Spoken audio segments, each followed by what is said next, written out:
Pennsylvania is one of nearly 30 states involved in a baby food recall. In Pittsburgh, the jock tax is no more. A proposal thinks townships should fork over funds for troopers. Also, a smelly smell smells smelly. I'm Claudia Dimuro, and you're listening to Today in PA.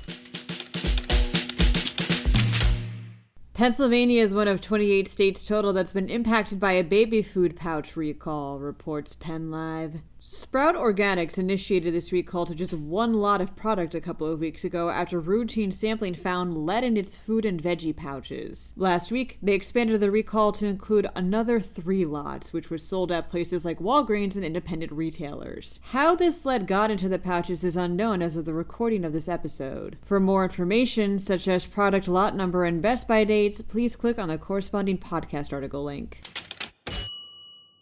As of Thursday, after 20 years of being around, Pittsburgh's so-called jock tax has been deemed unconstitutional, reports the Tribune Review. In a bit of a refresher to a story this podcast has covered previously, the jock tax, which is formally called the Sports Facility Usage Fee, assesses a 3% surcharge on income from non-Pittsburgh residents while performing at the city's publicly funded stadiums, like PNC Park. The players' associations for the NHL, NFL, and MLB sued Allegheny County in 2019 over it, and here we are. In a 14-page opinion, the state Supreme Court stated that the tax violates the state's uniformity clause, which deems that all taxes shall be uniform. Furthermore, quote, "The city does not provide concrete reasons that would justify taxing non-resident athletes and entertainers more than resident athletes and entertainers." But while Pittsburgh will still be able to collect a 1% earned income tax from non-resident athletes and entertainers, it's unclear if the city is ready to pay refund claims, which are expected to cost Pittsburgh millions of dollars. And it's unclear how the end of the jock tax will affect the city's budget in general.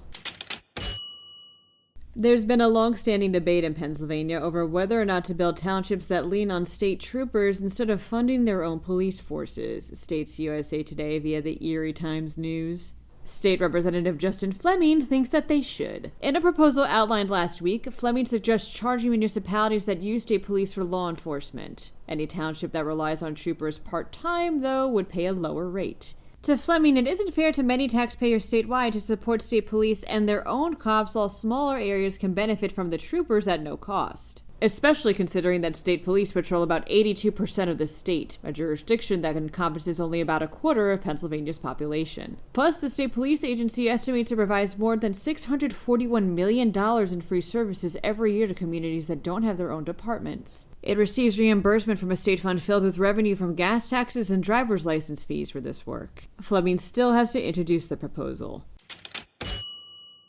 There's a smelly smell that smells smelly in Delaware County, says the Philadelphia Inquirer. PECO got about 40 calls throughout the area last week about a foul odor permeating through the region. Ditto for 911. And as of this recording, it's being investigated, but there's still no answer as to what the smell is.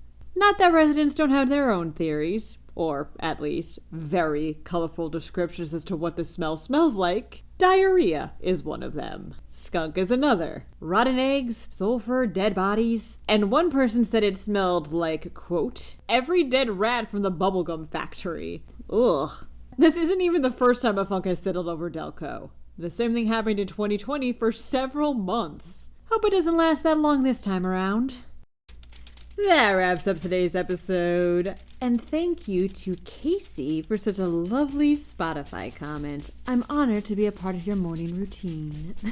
For even more news, visit PennLive.com. And please don't forget to leave this podcast a rating and to email me at todayinpa@PennLive.com with any thoughts you may have.